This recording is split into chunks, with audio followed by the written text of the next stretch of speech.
অনেক হয়েছে। আর না, আমি আর তোমার সাথে সংসার করব না। যে স্বামী চরিত্রের সমস্যা, ওর সাথে আর কখনো সংসার করা যায় না। আমি ওকে ডিভোর্স দিব। আরে বৌমা, তুমি এই সমস্ত কি কথাবার্তা বলো? মা, তুমি মাথা ঠান্ডা রাখো। আমার মাথা ঠান্ডা হবে না বাবা। ও চরিত্রে অনেক সমস্যা।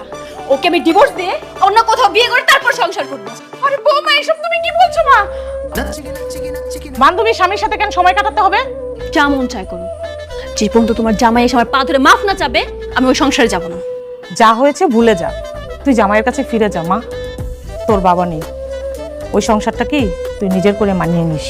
দেখবি জামাই একদিন ঠিক হয়ে যাবে। হ্যাঁ মা, বললাম তো আমি যাব।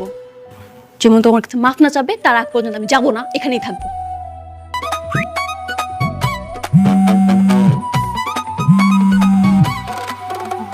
হ্যালো ভাবি, আপনি কই? এদিকে তো সর্বনাশ হয়ে যেতেছে। সর্বনাশ, কি হয়েছে? আরে স্বাধীন তো বিয়ে করতেছে আপনার বান্ধবীরে। আপনি নাকি ওর সাথে সংসার করবেন না? ওরা তো আজকে বিয়ে করে ফেলতেছে। কি?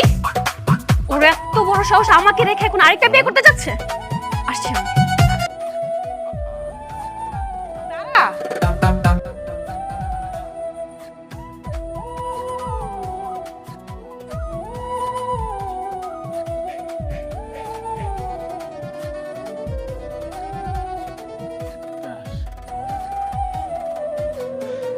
বলেন মা।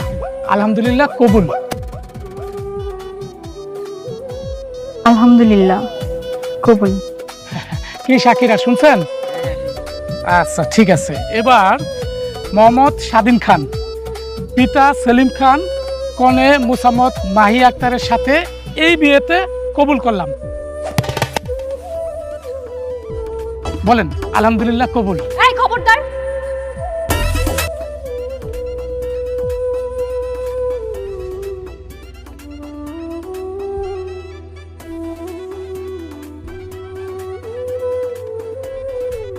তুই যদি কবুল বলেছিস তোকে মেরেই ফেলবো। আর তুই, ছি, তো লজ্জা করে না? জেনে শুনে বান্ধবীর সংসারে আগুন দিতে আসছিস? মেয়ে, তুমি কে? তুমি একটা পবিত্র কাজে কেন বাধা দিচ্ছ? তুমি জানো না এটা একটা শয়তানের কাজ? শয়তানের কাজ? আমার হাজবেন্ড আমাকে না বলে, আমার পারমিশন না নিয়ে একটা বিয়ে করতে যাচ্ছে, আমি এখানে বাধা দিতে আসছি বলে আমি শয়তান হয়ে গেছি? কি? এর আগেও বিয়ে হয়েছিল? জি হ্যাঁ, আমি ওনার প্রথম ওয়াইফ। আমি তো তোর নামে মামলা দিবই, সাথে আপনার নামেও দিব। না না না না আম্মা জান, আমি এসবের মধ্যে নাই।